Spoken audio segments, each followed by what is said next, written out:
하나님 말씀은 에스겔 44장 23절 말씀부터 말씀 보겠습니다. 에스겔 44장 23절입니다. 그들은 내 백성에게 거룩한 것과 속된 것의 차이를 가르치고 그들에게 부정한 것과 정한 것을 분별하게 해야 한다. 송사가 있으면 그들은 재판관이 되어 내 율례대로 그것을 판결하고 내 모든 회중 가운데서 내 율법과 규례들을 지키며 내 안식일들을 거룩하게 할 것이다. 그들은 죽은 자 곁에 가서 자기를 더럽히지 말아야 한다. 그러나 아버지나 어머니나 아들이나 딸이나 형제나 남편이 없는 자매를 위해서는 스스로를 더럽게 할 수 있다. 그랬습니다. 사독 자손 레위 사람들에 대해서 지난주에 이어서 말씀하고 계시는데요. 사독 자손들은 참 충성된 레위 자손 가운데서도 제사장 계열의 아주 충성스러운 사람들입니다. 충성한다고 하는 것은 이 배신하지 않는 것을 가르쳐요. 배신. 진리 문제가 아닌 이상 배신하지 않습니다. 배신하지 말아야 돼요. 그런데 지난주에 제사장들 20절부터 22절까지 좀 읽어주시겠어요? 그들은 머리털을 밀지도 말고 자기 머리털이 길게 자라게 하지도 말아야 한다. 늘 자기 머리털을 다듬어야 한다. 어떤 제사장이라도 안뜰에 들어갈 때에는 포도주를 마시지 마라. 그들은 과부나 이혼녀를 아내로 잡지 말고 이스라엘 족속의 처녀나 이전에 제사장과 결혼했던 과부를 선택해야 한다. 네. 제사장의 몸단장에 대해서 언급하셨어요. 머리카락을 밀면 안 된다. 머리카락이 완전 미는 거 있잖아요. 네. 밀지 말라는 거예요. 네. 대머리처럼 짧게. 또 무슨 스포츠 머리? 스포츠 머리 있잖아요. 상고머리라고, 예전에 상고라고 해요. 상고. 이발하러 가면 중학교 때 상고로 깎아주세요. 상고머리. 제가 중학교 1학년 입학할 때 빡빡 깎았어요. 그때는 저희 아버지 깜짝 놀라셨어요. 빡빡 깎아 제 머리를 보고, 이야 참 두상 한번 깜짝 놀라시더라고요. 제사장은 머리를 너무 짧게 깎으면 안 돼요. 또 반대로 또 머리를 또 너무 길게 하면 안 돼요. 여자처럼. 네. 저 신학교 다닐 때 1학년, 2학년 때 머리를 짧게 깎고 다녔어요. 중학교, 고등학교 때도 머리를 짧게 깎고 다녔는데, 스포츠 머리 있잖아요. 스포츠 머리인데 짧은 스포츠. 종로에 있는 이발소에 가서 머리를 항상 깎는데요. 종로에 종강 옆에 있는 이발소 있습니다. 아주 유명한 이발소인데, 가서 깎는데 단골이에요. 늘 가서 깎는 겁니다. 그런데 하루는 거기 세 분이서 가위질 하시는데, 거기 대장이 있어요. 가게 주인이죠. 덩치도 저만하신 분인데 가위를 들고 쫙 깎는 거예요. 깎으면 왜 무슨 하실 말씀 있으세요? 제가 물어봤어요. 뭐 하시는 분인지 잘 모르겠는데 뭐 하는 사람이냐고 물어보진 않아요. 뭐 하시는 분인지 잘 모르겠는데 머리를 이렇게 짧게 깎으면 안 된다는 거예요. 아니 머리 짧게 깎으면 시원하고 단정하고, 예. 세수하면서 세수하면서 머리도 감고 다 할 수 있잖아요. 아니, 머리 짧게 깎으면 좋은 거 아닌가요? 그랬더니 머리가 짧으면 사회성이 떨어진대요. 그 말도 깜짝 놀랐어요. 머리가 짧으면 사회성이 떨어진다. 이게 뭐 조직에 계신 분이신지 아니면 어디 큰 집에 들어갔다가 나온 지 얼마 안 되는 사람인지, 예. 덩치는 큰데 머리는 짧고 그러니까 뭐 하는 분인지 잘 모르겠지만 좀 길러보면 어떻겠냐 그러더라고요. 저 머리가 이게 돼지털처럼 자꾸 뻗치는 머리인데 괜찮을까요? 그랬더니 걱정 없대요. 포마드 쓰면 된대요. 포마드. 포마드 제가 잘 압니다. 포마드 어떻게 하냐고. 저희 선생님이 포마드 쓰십니다. 그래죠. 이병헌 선생님 포마드 쓰시거든요. 포마드 쓰면 된다는 거예요. 포마드 딱 하면 머리가 잘 듣는다는 거예요. 그래가지고 머리 깎고 와가지고 그 사무실 여직원한테 물어봤죠.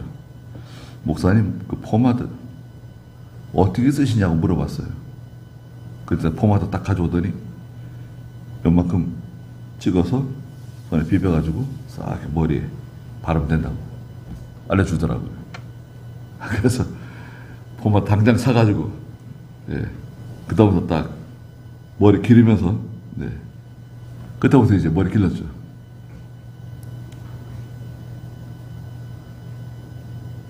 그래서 가르마 타는 것도 가르쳐주더라고요. 가르마 타는 거. 가르마 타는 거 어려워하는데 가르마를 이렇게 머리를 위로 올리지 말라는 거예요. 위로 올려가지고 가르마 타면 안 된다는 거예요. 그럼 어떻게 합니까? 머리를 밑으로 빗으래요. 머리를 밑으로 빗으면 가르마 타기 쉽다는 거예요. 딱 갈라진다는 거예요. 그래서 이 오른쪽 가르마 하는 것보다는 왼쪽 가르마 하는 게 좋다 그러더라고요. 그래서 왼쪽 가르마. 그래서 이제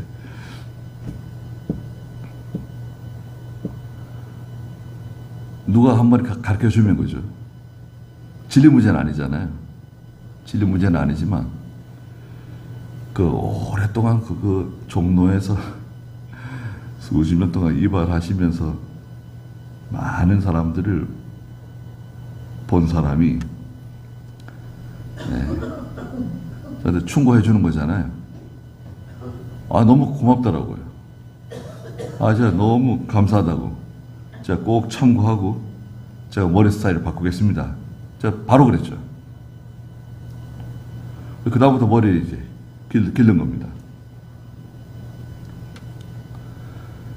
하나님의 일을 하는 사람이 외모에 치중하는 것은 좋지 않지만 단정해야 됩니다. 과거의 제사장도 마찬가지예요. 그리고 21절에는 술 마시지 말라는 거예요. 하나님의 일을 하는 사람은 술 마시면 안 된다는 거예요. 아니, 제사 드릴 때만 술 마시지 말라 그랬는데 그걸 왜 술 마시지 말라고 딱 이렇게 단언적으로 말하냐, 결정적으로 말하냐. 술 마시면 안 돼요. 술 마시게 되면 술에 취해가지고,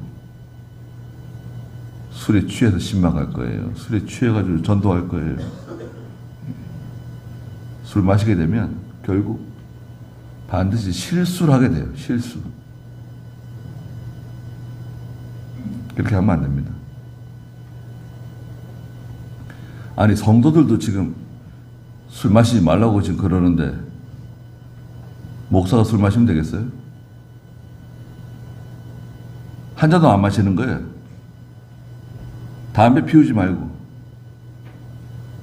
예수 안 믿는 사람들도 군대에서 뭐 담배 배우고 뭐 배웠다가 그 담배 끊는 게 얼마나 힘듭니까?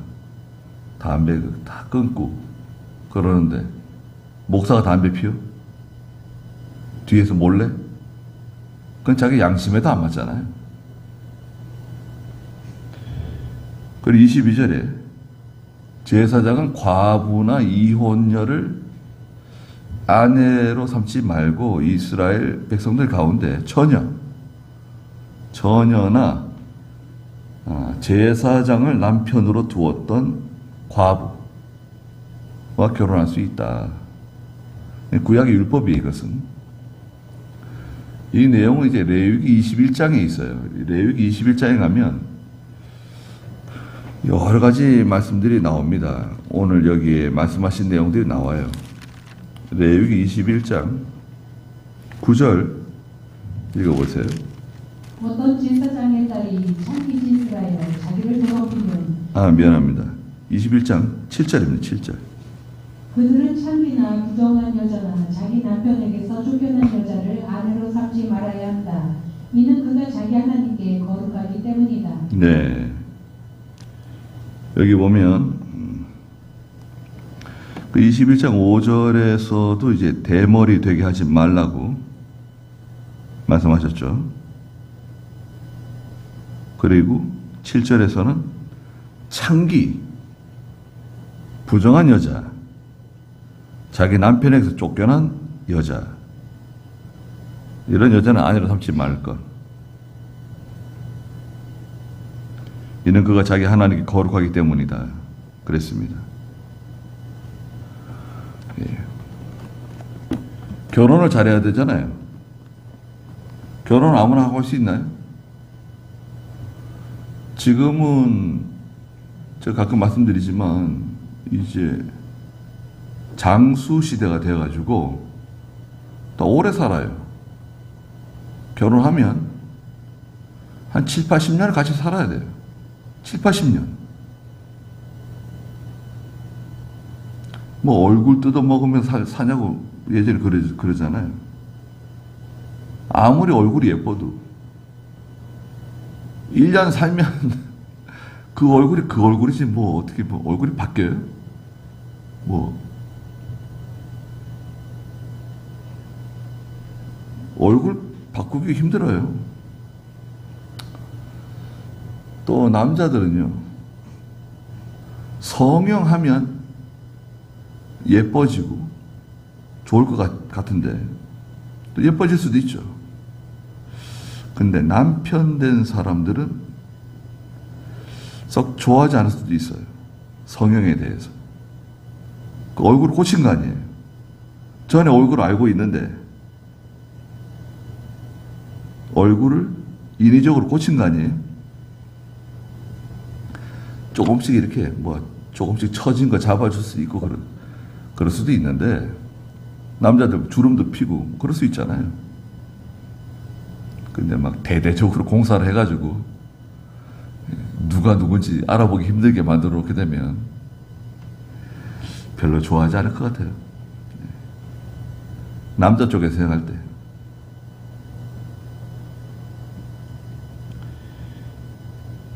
그리고 거기 21장 레위기 13절도 읽어주시겠어요? 레위기 21장 13절.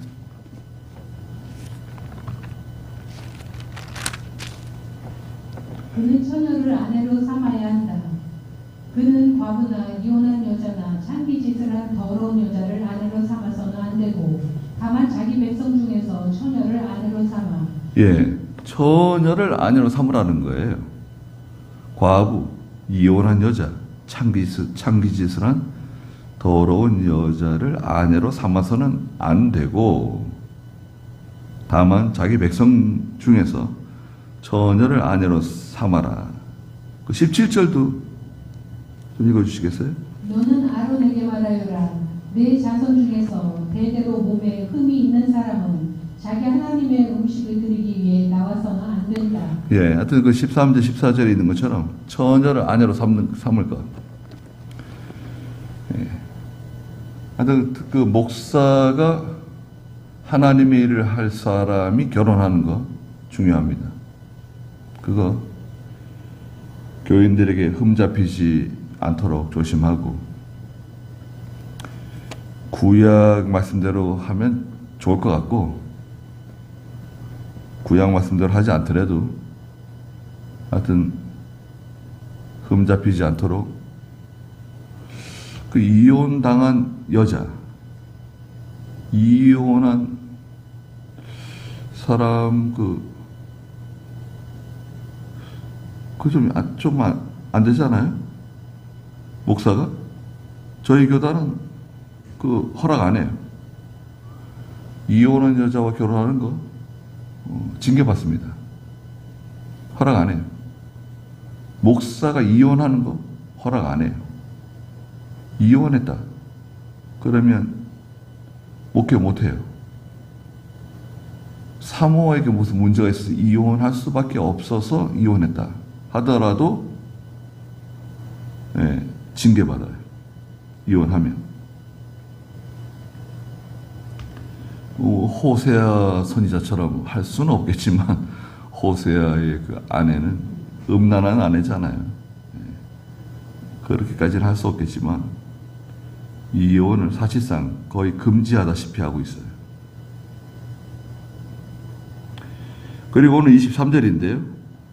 그들은 내 백성에게 거룩한 것과 속된 것의 차이를 가르치고 그들에게 부정한 것과 정한 것을 분별하게 해야 한다 그랬습니다.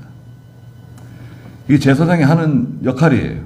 제사장이 해야 할 일은 뭐냐? 백성들에게 거룩한 것과 속된 것의 차이를 잘 가르치라는 거예요. 어떻게 하는 것이 거룩한 것이고 어떻게 하는 것이 세속적이고 하나님이 미워하시는 것인가, 그거 알려주라는 거예요. 가르쳐 주라는 거죠. 두 번째는 뭔가요? 부정한 것과 정한 것을 분별하도록 가르쳐 줘야 된다. 이건 부정한 것이고 이건 부정하지 않은 것이다. 이제 레위기 11장인데요. 정한 것은 뭐냐? 새김질하고 족발 갈라진 것이다. 부정한 것은 무엇인가? 새김질하지 않고 족발 갈라지지 않은 것이다. 딱 나오죠? 물고기는 정한 것은 무엇인가? 비늘이 있고 지느러미가 있는 것은 정한 물고기. 부정한 것은 무엇인가? 비늘이나 지느러미가 없는 것은 부정한 것이다. 먹으면 안 된다. 문어, 오징어, 뱀장어 이런 거 못 먹어요. 구약으로 치면. 꼭 가르쳐 주는 거예요. 제사장이 하는 그거예요.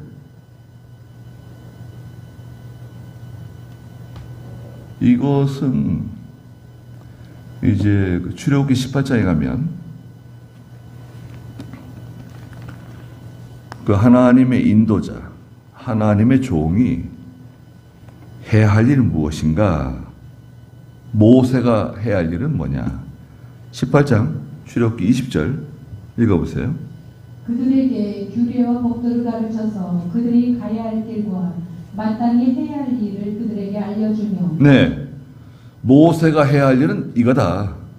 이거 이제 미디안 사람 제사장 이드로라고 하는 장인이 모세에게 말해주는 거예요.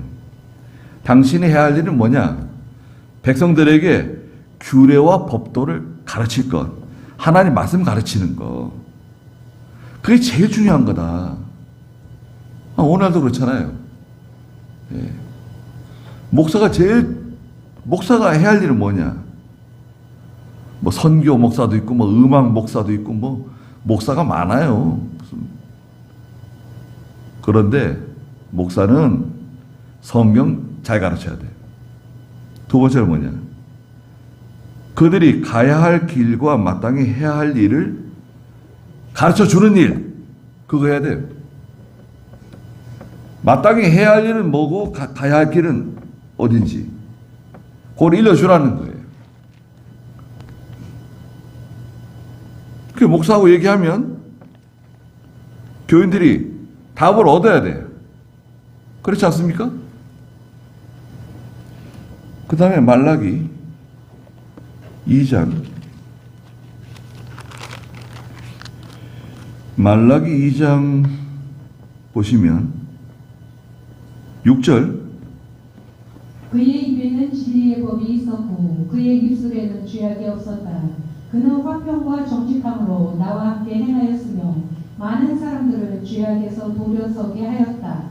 참으로 제사장의 입술은 진실을 간직하여야 하고 사람들은 그의 입에서 율법을 찾을 수 있어야 할 것이니 그는 만군의 여호와의 사자이기 때문이다. 자, 여기 이제 제사장은 만군의 여호와의 사자, 이게 나와요.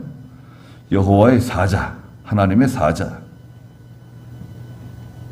그래서 이 제사장의 입에 6절에 보니까 진리의 법이 있어야 된다. 진리의 법, 하나님 말씀이죠. 입술에는 죄악이 없어야 하고 화평과 정직함으로 하나님과 동행하고 많은 사람들을 죄악에서 돌이키게 해야 한다. 제사장의 입술은 지식을 간직해야 되고 하나님 말씀이에요. 이것도 사람들은 그의 입에서 율법을 찾을 수 있어야 한다. 바른 교훈, 바른 진리, 바른 인도. 그는 만군의 여호와의 사자이기 때문이다. 백성들에게 하나님의 말씀 잘 가르쳐가지고 어떻게 해야 되는지, 어디로 가야 되는지 알려줘야 된다는 거예요.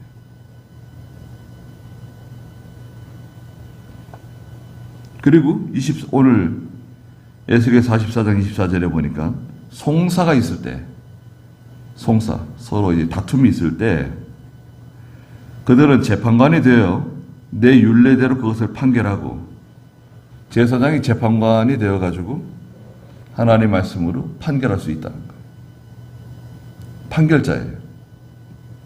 판결자는 일종의 형사권을 갖는 거예요. 무서운 권력입니다. 하나님의 종이 재판할 수 있어요. 오늘날에도 교회에서 재판할 수 있습니다. 목사 1인과 장로 1인이 있으면, 그래서 목사 1인, 장로 1인 두 사람이죠. 그럼 조직교회가 되고 재판장을 열 수 있어요. 그러면 교회의 재판은 세상으로 말하면 지방법원이 되는 거예요. 지방법원. 판결을 내렸는데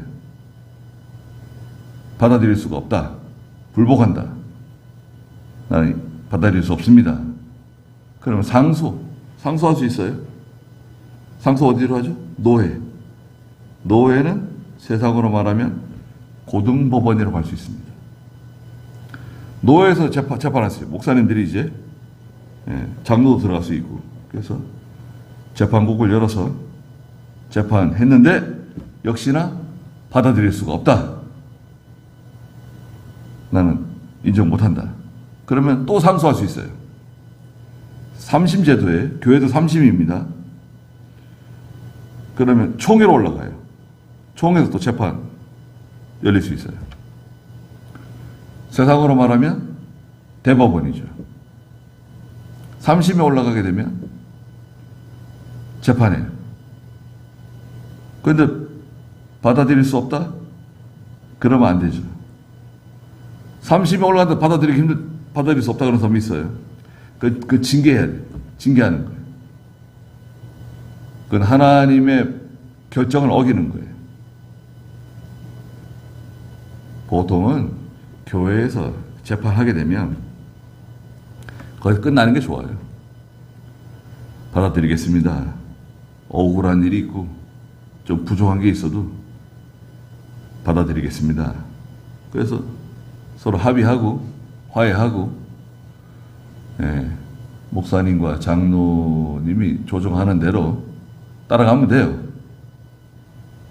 그런데 거기에 또 불만을 품고 또 상소하고 또 재상소하고 그런 것은 썩 좋지 않습니다. 그래서 재판관, 이 제사장은 재판도 할 수 있다. 24절 중간에 보니까 내 모든 회중 가운데서 내 율법과 규례들을 지키며 내 안식일들을 거룩하게 할 것이다. 백성들 가운데서 율법과 규례를 잘 지키라는 거예요. 제사장이 먼저 하나님의 말씀 잘 순종해야 돼요. 자기도 잘 순종하지 않으면서 교인들에게 순종하라고, 믿음으로 살아라고. 그러면 좀 앞뒤가 맞지 않죠. 순종하다가 부족할 수는 있어요, 여러분. 순종하다가 부족할 수는 있어요. 부족하지 않은 사람은 아무도 없습니다. 그걸 이제 우리는 허물이라는 허물. 순종하다가 부족한 것은 허물이라 그래요. 허물. 허물이 있을 수 있죠. 근데 말씀 잘 순종해야 됩니다. 그리고 안식일들을 거룩하게 해야 돼요. 안식일 잘 지켜야 됩니다. 교회에서는 주일날 행사하면 안 돼요. 교회에서 주일날 뭐 운동해야 한대요. 오전 예배 끝나고 저기 대학교 운동장에서 운동회 있습니다. 오셔서 점심 드시고 같이 참여해 주세요. 교회에서 주일날 운동회. 교회에서 주일날 뭐 다른 교회하고 연합으로 중고등부 축구 경기 한대요. 예? 보셨어요? 교회들이 연합으로 모여가지고요. 주일날 축구 경기예요. 토너먼트. 참. 아니, 주일날, 안식일날 축구 경기. 그 목사님도 볼 차고, 장로님도 볼 차고, 아주 즐겁게 하하호호. 야, 성도들 간의 교제, 공동체 교회다. 다 갖다 붙이고 주일 어기는 거예요. 그건 목사 장로가 책임지고 하나님께 징계받아요.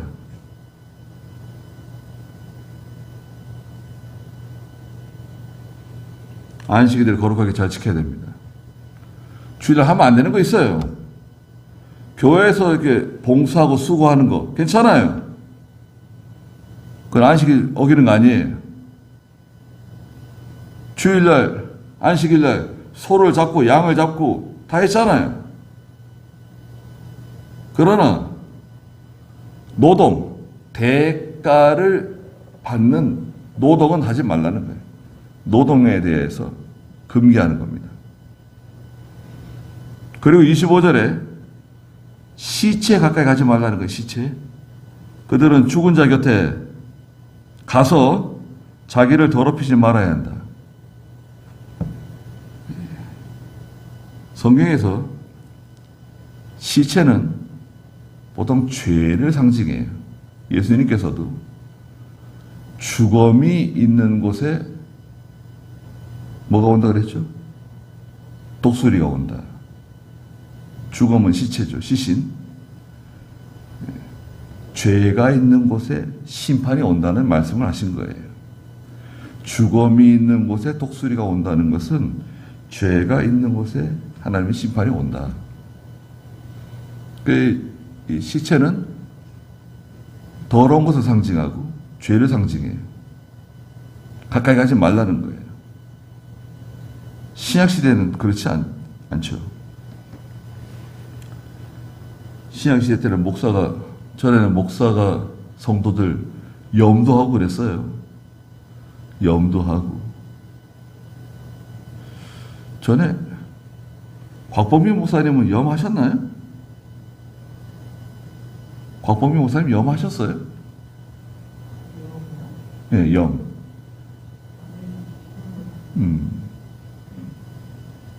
그거 누구죠? 그 염도 하시고 그러신 목사님 계신 것 같은데. 네. 누가? 임세근 목사님. 임세근 목사님 염하셨다 그러더라고요.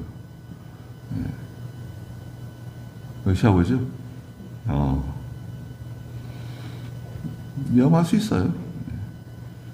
그 목사들이 염 많이 했어요. 과거에. 염도 하고, 뭐 장례도 치르고 다 하고. 할 수 있습니다. 그러나 구약시대 때는 그 시체를 가까이 가지도 말고 만지지 말라는 거예요. 심지어는 곤충의 시체도 곤충이 죽은 것도 만지지 말라는 거예요. 자기를 더럽히지 말아야 한다. 그러나 예외는 있어요. 예외는 뭐냐? 아버지가 돌아가셨을 때, 어머니가 돌아가셨을 때, 아들이나 딸이 세상을 떠났을 때, 형제나 남편, 아내가 세상을 떠났을 때 돌볼 수 있다는 거예요. 그렇죠. 그거는 하나님이 허락하셨어요. 그러나 26절에 그는 정결케 된 후에도 7일을 더 지내야 한다. 정결케 되는 날이 있어요. 보통 7일? 예. 정결케 되는 날이 며칠인가요? 레위기 21장에 그 제사장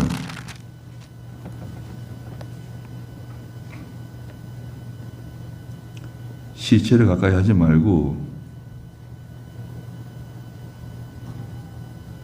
정결케 되는 기간,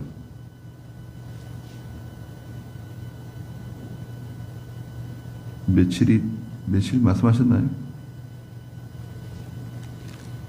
보통 7일이나 14일인데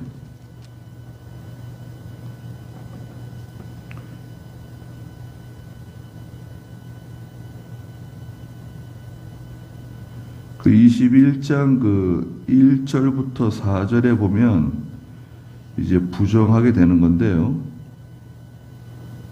예. 정결케 되는 기간에 대해서는 여기는 말씀하지 않으셨네요. 그 민수기 19장 볼까요? 민수기 19장. 요번에 우리 민수기 하잖아요, 사경에. 19장 그 11절 12절 한번 읽어주시겠어요? 사람의 시체를 만질 자는 1일 동안 부정하며 그가 제3일과 제7일에 그 제물로 자신을 정결하게 하면 깨끗하게 되지만 만일 제3일과 제7일에 자신을 정결하지 않으면 깨끗하게 되지 않을 것이다. 네. 시체를 만진 사람은 7일 동안 부정해요. 보통 7일입니다. 16절에도 7일 부정. 그런데 제사장은 7일 동안 정결케 하는 기간인데 거기다가 연장 7일을 더 14일 동안 정결케 하는 기간을 가져야 된다는 거죠.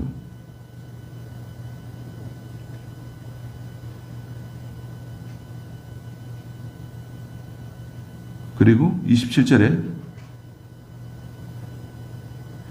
그가 성소에서 섬기려고 성소 안뜰로 들어가는 날에는 그는 자기를 위해 속죄제를 드려야 한다. 예. 하나님께 제사 드리러 갈 때에 제사장은 속죄제를 드릴 것.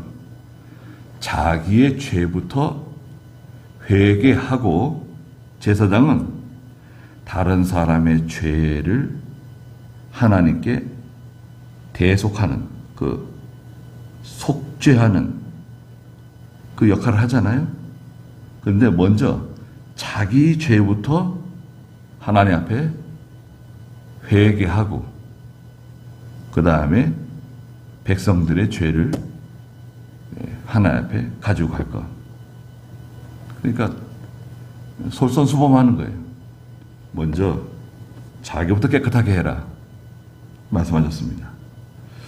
거기까지 하죠.